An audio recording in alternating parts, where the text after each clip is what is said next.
Welcome to Realms Unknown, a science fiction and fantasy podcast brought to you by The Bugle. Long ago, in an age of swords and sorcery, a king rose from prophecy to become legend. He rose and fell, but legends do not fall forever. They sleep under a mountain of myth and mystery for ages untold. As man flings himself out across the universe to colonize the stars, the legend persists. As 1,000 waiting Camelots rise and call out for a hero and fall unspared to the march of other men, he sleeps. But now, somehow, at the last gasp of humanity's last hope, the hour has struck for the last pen dragon to rise again. A sudden burst of light, a supernova? No, the brutal ignition of a plasma sword, its blue flame casting eerie shadows across a ruined battlefield. The shadows claw away from the feet, embedded half in muck of a lone warrior, clad in sleek biomech armor. Those shadows fall across the wreckage of a fallen starship. The crest on his shoulder, a dragon, wings spread, forged in neon and steel. He looks out to the horizon where crouches like a monstrous black carving in the curve of space beyond the world, a dreadful sight. A shattered orbital fortress. Camelot Station, its broken rings spinning slowly in the void. A shadow moves within. Ah, sighs Arthur, at last we meet again in Realms Unknown. Yeah, that's right, you've just entered Realms Unknown, a weekly speculative fiction podcast brought to you by The Bugle, in which we discuss science fiction and fantasy, tropes, the newest news, our favourite old shows, books, games, and more. I'm your host, published author, and comedian Alice Fraser, and my companion on this journey, the Merlin to my Arthur, the Arthur to my Guinevere, the Guinevere to my Lancelot, the Tristram to my Isolde, the Gawain to my Green Knight, the Holy Grail to my Galahad. It's Eleanor Morton. Welcome. Hello, how are you? I am well and tired. I went to Chippenham for no good reason today. So, is there ever a good reason to go to Chippenham? Well, my dad was there and he really wanted me to go. Oh well, that's fair enough. Yeah, it was a lot. How are you? I'm all right. I haven't been to Chippenham. I've been to the gym, very much the Chippenham of Edinburgh. So that's been fun. It is currently at time of recording the Fringe is about to start. So I'm just sort of waiting like a warrior before battle. If a warrior only had to fight for 3 days out of the month and was mostly just gonna drink. Acceptable. I think that, to be fair, I think that is mostly the kind of distributed warrioring of warrior. It was mostly a lot of waiting around and training at the gym, perhaps, and then like 3 hard days of battle, and then you'd mostly drink. I think you're probably right. I'll take it. That brings us to our news section. In our news this week, apparently the new Odyssey movie has revealed that Charlize Theron will be playing Circe in this Christopher Nolan adaptation of the Odyssey. Do you see Charlize Theron being a good Circe, Eleanor? Yeah, she's got quite a precedent for sort of sexy evil witches, hasn't she? She was the evil stepmother, evil queen in the Snow White, the sort of edgy, dark Snow White they did a few years ago. In the story, she turns him into a pig. I don't know if we're going to have like a CGI Ralph Fiennes pig. That could be fun. Sort of weird, buff little pig. Because if you've seen the footage, he's getting ripped for this. But he's also like, what, I want to say 60 something now? And I mean, good for him is what I say. This is the problem with the fragmentation of media now. There's no more A-listers left of younger generations, really. It's very hard to break into the A-list because there's no shared continuity. There's no shared timeline of canon for who counts as a star. So they're all just aging up and up and up and up. You know, we're about to see a rom-com starring an 82-year-old George Clooney. You know, it's just... I mean, I guess you could get Timothée Chalamet to be Odysseus, but like it would have to be like Muppet Babies Odysseus, like, tiny little. I mean, to be fair, the Odyssey and the Iliad is meant to take place over 10 years, so he is meant to look, and he is meant to go through a lot of stuff. So, you know, I mean, I'm sure none of us would look as good as Ralph Fiennes does currently after 10 years of battling monsters and being turned into a pig by Charlize Theron. I just don't. Yeah, no, I mean, I don't think anyone looks as good as Ralph Fiennes anyway. But yeah. It just feels like, stardom is now getting, as with real stars are very old and far away before you see them. They will become red supernovas and then die. Yeah. They all become red supernovas and fire themselves into space as tourists. Speaking of firing yourself into space, the Starfleet Academy trailer aired at San Diego Comic-Con. apparently the vibe and design is very much in line with the later seasons of Star Trek Discovery, which makes sense. But at the end of the trailer, Paul Giamatti, as the villain, Nusbraka, walks down the corridor of a Federation starship whistling the opening notes of the main theme from the original Star Trek. It has caused a great deal of upset and controversy. People are wondering whether the music of the Star Trek opening theme exists in the Star Trek universe. Has it been established as part of canon? What is it in that universe if it's not the theme to Star Trek? Presumably, they don't know that they're all being aired unless it's a very Truman Show Star Trek. Do people in the Star Trek universe know the Star Trek theme music as like an ad for cereal or something? Wait, is it the one that goes do do no do do do do do do? So no, wait, it's more like do do do do do. Do. No, is that no? I'm very not up on Star Trek. I used to watch the very old reruns of the classic, and then I used to watch the Next Generation when it was on TV, and then I've never watched any of the films, so You I have get no the idea. idea. Yeah, I watched Star Wars, and I believe, although that is a faux pas to say, I believe I could figure some stuff out from context, please. Oh no. Oh no. Please Uh, email us at the View Podcast. Ped, the producer, is shaking his head. He looks scared. Sorry, Realms everyone. unknown at thebuglepodcast.com if you have any recommendations for where Eleanor Morton should start with a journey into the world of Star Trek. I don't mind Deep Space Nine as an entry point, actually, if you feel like you know the classics. Yeah, I've heard all the.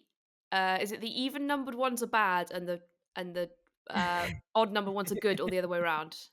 Yeah, definitely both of those. There you go. So I'm sorry if you guys get any hits taken out on you because of me. No, acceptable. We here at the Realms Unknown Bugle Podcast universe believe in freedom of speech, if not freedom of reach.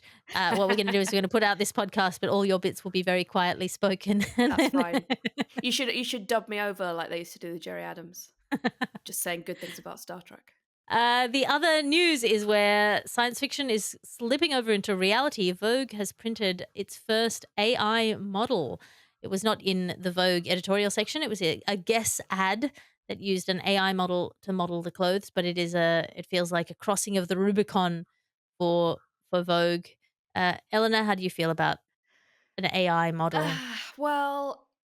You know me, Alice. I think AI is mostly rubbish. And looking at these photos of this very lovely made up lady, she looks like 10 different real women, and I wonder why it was.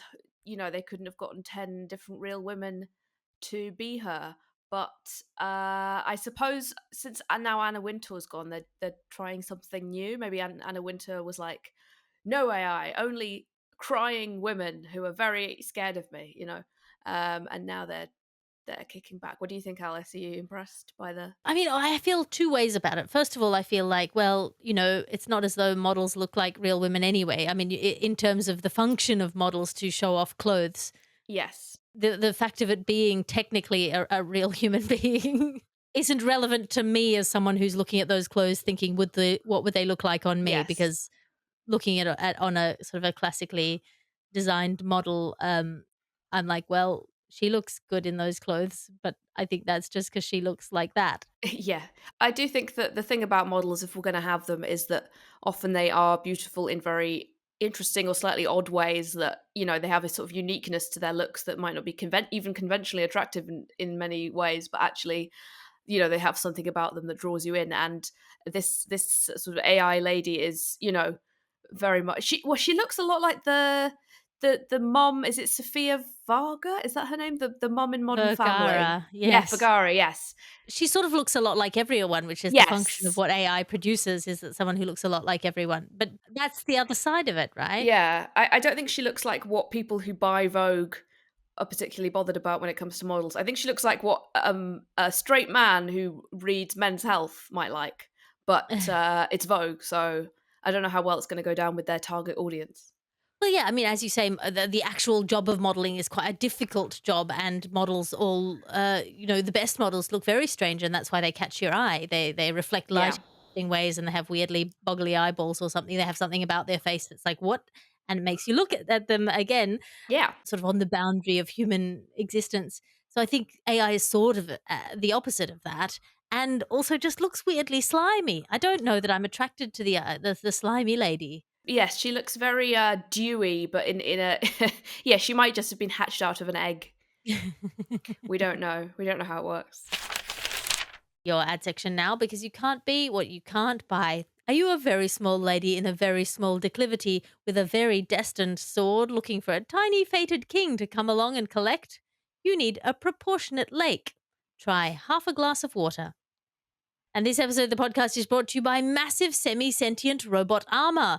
Mordred, a rogue clone of Arthur leading a rebellion of AI drones against humanity. When push comes to shove, an intergalactic battle between genetic mirrors threatens to destroy your small village of humble Ewok-coded agrarians. You need a massive semi-sentient robot armor set.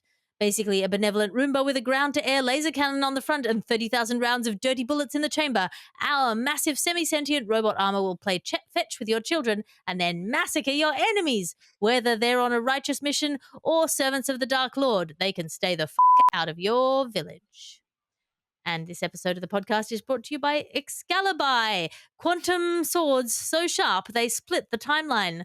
Do you need a glowing sword that slices through tanks, time, and bad choices? Tired of rusty blades that can't even cut through destiny? Get Excalibur, the only sword pre-approved by Nessie, the questionable lady of the Loch. Comes with guaranteed kingship or other non-king destiny, anti-cuckoldry rust-proof coating, 2 sharp edges, and 1 sharp point. Order now and get a free Pull Me sticker for your stored and sword keeping stone. That's your ad section for today.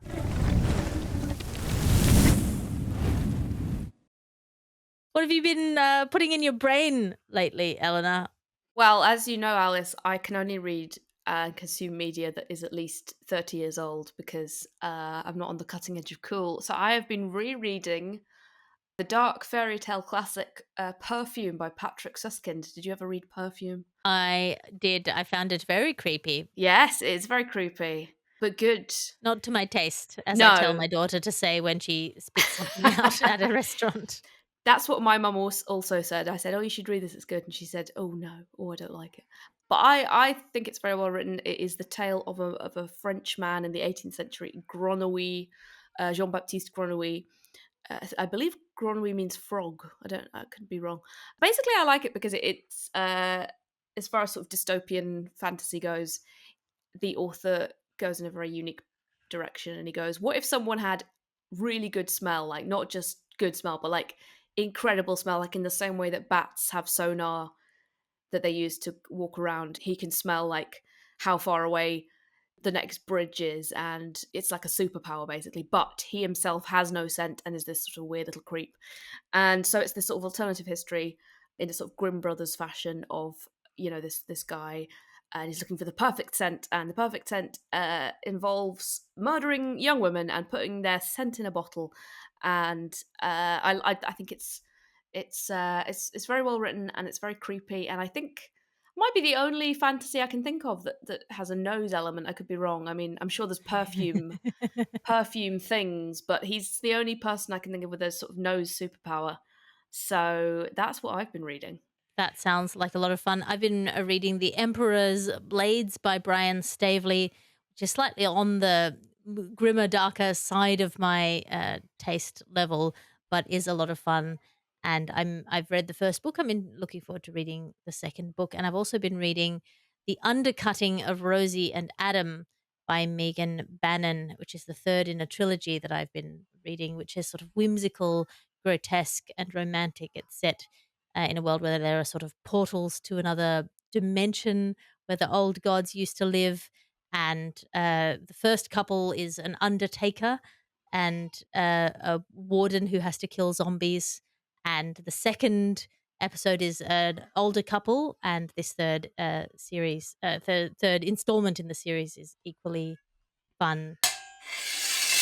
And that brings us to Trope on a Rope. As you know, each week we bring in a trope that we love or love to hate or notice every time we come across it. Eleanor, do you have a trope on a rope for this week? I do. It is called, on TV tropes at least, it's called audible sharpness, and I thought it was very fantasy appropriate. This is the trope of the noise that swords and other sharp things make when you take them out of their sheaths that they don't make in real life, but because we are in a fantasy world, we need to know, or even a historical world, we need to know that the swords are sharp, and you can only know that when they go zing. Ah, I love that. Yes, shing, and then the arrows go ship. Yes. Oh, that was very good. Thank you. And then they sort of make explosive sounds when they hit nowadays because people only understand ballistics. Robin Hood can only work if people imagine him using drones. Did you see that Taron Egerton Robin Hood? Was it Taron Egerton? Yes, I no, I didn't see it, but I know the one where he's wearing a hoodie. Yeah, where he's wearing a hoodie, and it's basically that the way that the arrows hit and the way that they film the combat is very like, as the youth would say now, Iraq coded. It's extremely strange. And it had Tim Minchin in it as Friar Tuck. And you could Oh, see yes, in his it did. performance as Friar Tuck that he thinks this is his real big break. Oh no. I feel like that they do this a lot with these either historical or fantasy films where they sort of go, but this one's for the kids. And it's like, nobody wants this. Okay, just appeal to the normal people who would go and see a Robin Hood film. Don't try and make it cool. Like, it's Robin Hood, just give him a bow and an arrow and some tights. Yeah, we should probably do a subgenre deep dive into Robin Hoods and Robin's Hood, historically Yeah. speaking, and in science fiction, because that's a myth that kind of keeps coming back. My trope on a rope for this week is variable times for how long it takes to recover from any given injury, particularly a shoulder wound. Yes. It's sort of Dr. Stage Lights seems to get you through quite a lot of, and then all of a sudden it recurs at the moment of most convenience. Yeah, or when somebody checks the back of their head and there's some blood, and they're like, ah, and then half an hour later they're fighting again, and it's fine. Yeah, yeah. They don't spend, I mean, they very rarely spend the rest of the movie or show or book throwing up. No, going to get a check done at the doctor's, which Yeah. really should be the priority. Definitely. I mean, or at the very least, get a local wizard to wave his hand and say, "Oh, deconcussion spell." Yeah. That brings me to our subgenre deep dive, which this week we are looking into science fiction and fantasy, the Arthurian legends' impact on science fiction and fantasy. This is a subgenre deep dive that could actually be about 8 different subgenres, really. There's so much Yeah. in this. Obviously, Arthurian myth is sort of more dominant in fantasy than it is in sci fi because Arthurian myths are arguably the big daddy of Anglo fantasy after the Norse god sagas. I'm going to recommend The Once and Future King by T.H. White, which is, the classic retelling of Mm. the Arthurian myth. It's fun, it's whimsical, it's deep. It's got Arthur being trained by Merlin in magic through the experience of various existences as animals. And it starts as kind of really fun and child friendly and becomes quite existential. I was given it as a consolation prize by my parents after my brother got some award at school and I didn't get one.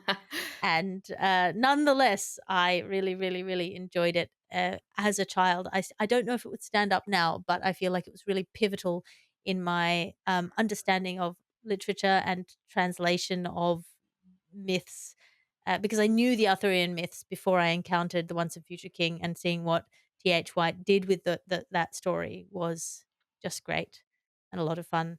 It's also the basis for the Disney version of The Sword and the Stones. There you go. I did not know that. I've never watched the Disney version of The Sword and the Stone, I'm afraid. It's fine. It's fun. It's not. It's one of their like weird sort of mid '60s to '70s ones where no one's really sure what they're aiming at. But there's a lot of fun bits and pieces in it. There's a very sad bit with some squirrels, which I won't go into. My next recommendation is to read our audience recommendations either over on my Patreon, patreon.com/Alice Fraser, or over at the Blue Sky. Every week we put out a call out to people who, before the podcast comes out, you can find out what the subgenre deep dive is going to be, which means that you will find the intro section and the ad section much funnier and clever. before we get to it. And also, you'll be able to see a very long list of recommendations by our wonderful audience. If this is your subgenre of choice, you will find just an exhaustive list of incredibly good recommendations. I always am inspired by that. Eleanor, what's your recommendation? My recommendation is, I mean, the thing is about Arthurian legend is you can see how it's influenced basically everything up to Star Wars, and the sort of Harry Potter, all the big ones. The sort of once and future king character of the boy chosen for greatness, and then the wizard. But to go back to the OG, I would say there's a very fun '90s adaptation of the story from Merlin's point of view. I think it's just called Merlin, and it's Sam. Um, oh my god, what's his name? New Zealand Sam Sam Neill. Neill. Yes. I said that like you'd know him, Alice. Over there, Yeah. in the Antipodes. Anzac Pride. It's Sam Neill as a younger Merlin, and there's lots of very fun, campy performances. Miranda Richardson, Martin Short, and it's all just very sort of almost Jim Henson esque in its kind of like special effects and general vibe. And I think you can find it. Not that we should be looking at things without paying, but I think you can find it on YouTube. So yeah, I would definitely recommend that as a very fun version of the story. I'm going to come with one very unleft field recommendation. If you have not seen Monty Python and the Holy Grail, what are you doing? Stop listening to this podcast. Go away. Come Yes. back in a couple of hours. But this is a left field podcast that was recommended, and I've already started listening to it. This is recommended in the comments section, so it's a fruitful area. Camlann, which is a post-apocalyptic fantasy audio drama podcast, drawing inspiration from folklore and Arthurian legend. Very good voice acting, very good audio production. I just love an ambitious podcast project. I don't know if you know this about me, but something out of left field. I'm very excited. I've listened to one episode already, and I'm excited to listen to more. That's called Camlann, Camlann. What about you, Eleanor? Any other recommendations? There's a couple of cult TV shows from the sort of early 2000s that I remember that I feel like could have been dreams, and they were both based on Arthurian legend. One of them was called the Rottentrolls, which was a sort of puppet show in which this sort of boy, a human boy from I think the Yorkshire Dales, discovers a sort of tribe of trolls, and they have a wizard called Merlin, and it's very strange and sort of British folklore. And then the other one is Sir Galahad. So Gadabout. Galahad is the real one.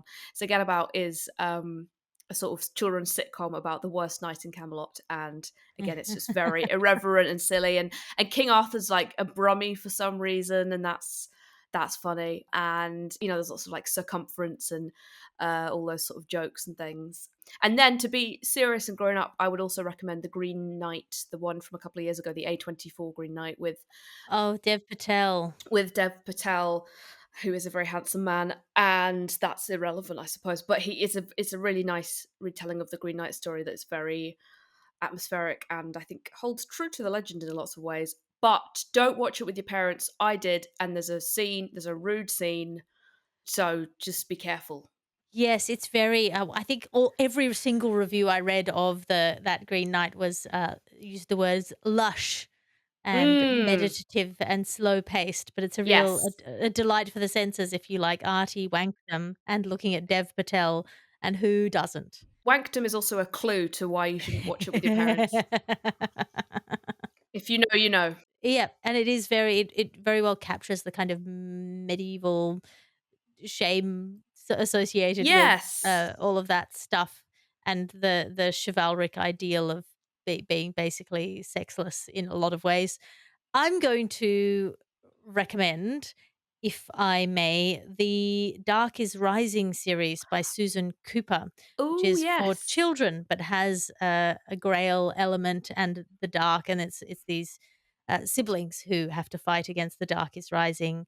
We have this character who's maybe our central character, at least to begin with, Will, who is a sort of a naive Merlin stand-in. He is told on his somethingth birthday that he is an old one, and he's connected to this big tradition of people who exist outside time. And he has to, while being a young man, also become this kind of ageless Merlin figure under the mentorship of the real Merlin. And then it sort of starts off a really fun in that way that I think older fashioned children's books have been a lot darker Mm, than we are comfortable having our children's books be in the modern age. I think so, yeah. Real kind of existential and fearful moments for the children, and they're not perfect children either. They struggle with things like jealousy and resentment, and it works really well and really effectively. They are written sort of not as cutesy children nor as older than their age. Mhm. I really enjoy it. Actually, there's a radio drama version of it on BBC Sounds, that they brought out, I think, last Christmas or the Christmas before, so I think that's still available if you wanna hear that, yeah. Excellent. I think I have listened to that. The Dark is Rising by Susan Cooper. There's also a guy who comes to my writers' meetings who's working on a modern epic Arthurian poem called The Dragons of Dinas Emrys that brings in a lot of the Welsh stuff that has essentially been written out of the Arthur myth. His nom de plume is Penderan. It's a lot of fun. By the way, come along to my writers' meetings. If you go and subscribe over at my Patreon, you get access to a bunch of writers' meetings. The time zones are all sorted out. There's like a Google calendar that will tell you whether I've tried to make it available in US and UK and Australia time zones. But people are doing their things there, and whatever those things happen to be, whether or not they are the dragons of Dinas Emrys and a modern retelling of the Arthurian myth or not, they're allowed to be, or you can do whatever you want. But I just wanted to plug my writers' meetings, basically. Any recommendations, Eleanor? I would say, it's still not a book, but I do enjoy, if you want some very light, funny, silly fantasy, the Merlin series on the BBC from a few years ago. I think it's all still on iPlayer, and it's an escapist. It's Colin Morgan, being very fun, and Casey McGrath having lots of sort of fun costume changes and being evil. And what else do you really need from television?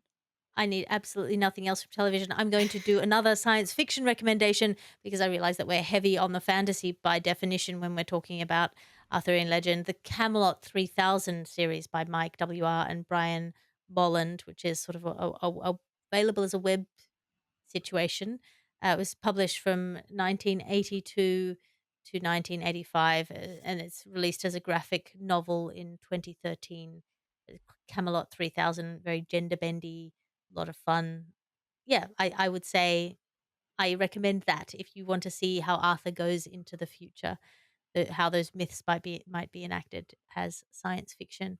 And if you want more recommendations of Arthurian stuff in science fiction and fantasy, head over to Blue Sky, Realms Unknown, at bluesky.blah, blah, blah, or my Patreon, patreon.com/Alice Fraser, where every week we have an amazing comment section of people recommending great stuff to each other. And that brings us to the Minds of Ul, which is our section each week where we talk about something that we used to love, but now maybe would not recommend so much. Eleanor, what's your Minds of deep delving for now? I think it's gonna be have to be the Jim Henson fantasy classic Labyrinth, which I still love, but we can't really ignore that Sarah Jennifer Connelly is too young for sexy Goblin King David Bowie. No matter, and listen, we all want to be with David Bowie, but probably not when we're 15. But I mean, she looked great in the. Listen, it's all very lovely to look at, but it's just the implications are weird when you rewatch it. See, I might fight back Alice is pushing against. back. She says David Bowie for all. Well, sort of, because I think the implications are meant to be weird. Yes, Like, I no, I think it's agree. meant to be uncomfortably about that coming into desire as a young Yes, person who's not quite ready for it, and the kind of alluring threateningness of sexiness embodied by David Bowie, and sort of the tricksiness of all of that period of your life. I think is meant to be disturbing, and so yes. I'm going to say if you feel weird about liking it, maybe you don't need to feel weird about liking it because you're meant to feel weird about liking it. So then it's okay to like it and feel weird about it. I agree. I only wanted an excuse to bring it up so we could think about David Bowie in those I leggings. I have a friend who used to do contact juggling with those Mm. glass spheres, and he got asked a lot to do hens parties and do a strip show as Well, David Bowie. dressed as Jareth. That's amazing. I feel like David Bowie as Jareth in Jareth the Goblin King in Labyrinth was a generation of straight women and gay men's Princess Leia in Star Wars. Oh, yes, In the definitely. gold bikini, I feel like they are a one-to-one analog of, like, sexual awakenings. Um, It's so much more fun because he's surrounded by these little funny puppets. It's kind of ruining the fantasy there, but yes. Not to erase the bi contingent, who I think for whom David Bowie is the coming of sexual awakening for, I think, 90% of Yes, our bi allies. I concur. And that brings me to my minds of which this week I've done it already, but I'm going to do it again because it is Arthurian week. Marion Zimmer Bradley's Avalon, such a great feminist retelling of the Arthurian myth. Such a terrible person. Oh, the author is. Yes, Oh, no. terribly, like the worst kind of criminal. So, unfortunately, makes me real sad, and particularly relights all of the kind of sexual power dynamics that were already a bit weird into an Oh, unacceptably weird light, and I no. can no longer really read or enjoy it, which makes me feel like I shouldn't talk about it because I don't want to ruin it for other people. Doesn't make a difference necessarily, but yeah, boo. It's that tricky death of the author thing, isn't it? Where it's like, can you enjoy it? The author has passed away, so literally the death of the author has occurred. So is that helpful? I don't. I think it can be helpful. I think I can't, myself, Yes, in my yes, minds of, I just can't enjoy it anymore that's in the way that totally I did when fair. I first read it. But I think if you believe, maybe you can go and look at the author's grave and then read it in the comforting knowledge that the author is truly Yeah, dead yeah. Until the zombie apocalypse, and then God until the knows what's zombie going to happen. apocalypse, and then it's all going to be no one really talks about what creeps zombies might be. The problematic zombies, the people we're going to have annoying debates with when they rise from the grave. Politically awkward ones. Deeply upsetting. Hello, we're not racist anymore. Can we? But their arguments will be as legible as they were the first time because they will be undead, so it'll Ah. be hard to understand them. And that brings me to our reminder of the week. Please subscribe to the Bugle channel. All the books we discuss here are in our affiliate store. There's a link in the show notes, and we try to list all of the books and shows and games, etc., that we mention in the podcast in case you were interested and want to find them. And 3 things for you to take away, intrepid listener. Grab that sword and pull it out of the stone. Kshing! But not too hastily, lest you do yourself a shoulder injury that will heal in unpredictable ways. So many great Arthurian legend recommendations to dive into and explore this week, from the Once and Future King to the Rottentrolls to Merlin, either the Jim Henson-esque Sam Neill series or the more recent Merlin series on by BBC iPlayer, which apparently has a touch of the Riverdales about it. Head to the Blue Sky or my Patreon for just an excellent list of ongoing recommendations. And if you've ever wanted to read a book where someone has a really good sense of smell, check out Eleanor's recommendation of Perfume by Patrick Süskind, a dystopian fantasy in a Grimm Brothers style where he murders young women and puts their smell in a bottle. Wonderful. Or check out my currently finished reading of The Emperor's Blades by Brian Staveley, which I'm enjoying enough to be looking forward to delving into the rest of the series. And that brings us to the end of this week's episode of Realms Unknown. Eleanor, what have you got to plug? To plug today, I'm doing a work in progress show at the Edinburgh Fringe on the 11th, 12th, and 13th of August at the Tron at the Monkey Barrel at various times in the afternoon. And it's called The Mermaid, and it's all about mermaid myth and folklore and things surrounding that. So if you like fantasy, you will like that. I've also got a book coming out, my paperback version of my book, Life Lessons from Historical Women, which is all about 18 stories from women of history who did interesting things or perhaps have been sidelined a bit, and I want to talk about more. The paperback for that's coming out on the 14th. You can pre-order it now or wait. I'll also be selling copies. And finally, I have a podcast with fellow redheaded comedian Alistair Beckett-King, where we talk about children's books, classic children's books. A lot of those are the sort of books you might enjoy over here, lots of fantasy. We did The Weird Stone of Brisingamen a couple of episodes ago, which is another Arthurian sort of take, and it's very fun and silly, and we're doing a live version of that on the 11th as well, 10:40pm at Monkey Barrel at the Edinburgh Fringe. So that's my plugs. And you can find me online at patreon.com/Alice Fraser. It's where I do my writers' meetings. I'm doing shows in Soho at the Soho Theatre in London from the 6th to the 9th of August. And then it's called A Passion for Passion. It's my show about my book, A Passion for Passion. The book is also available. The show will then go from the Soho Theatre to the Edinburgh Fringe, where I'll be performing at 6:50pm from the 11th to the 25th of August at the Underbelly Bristow Square, which I chose because I'm wearing a big red dress and it has air conditioning.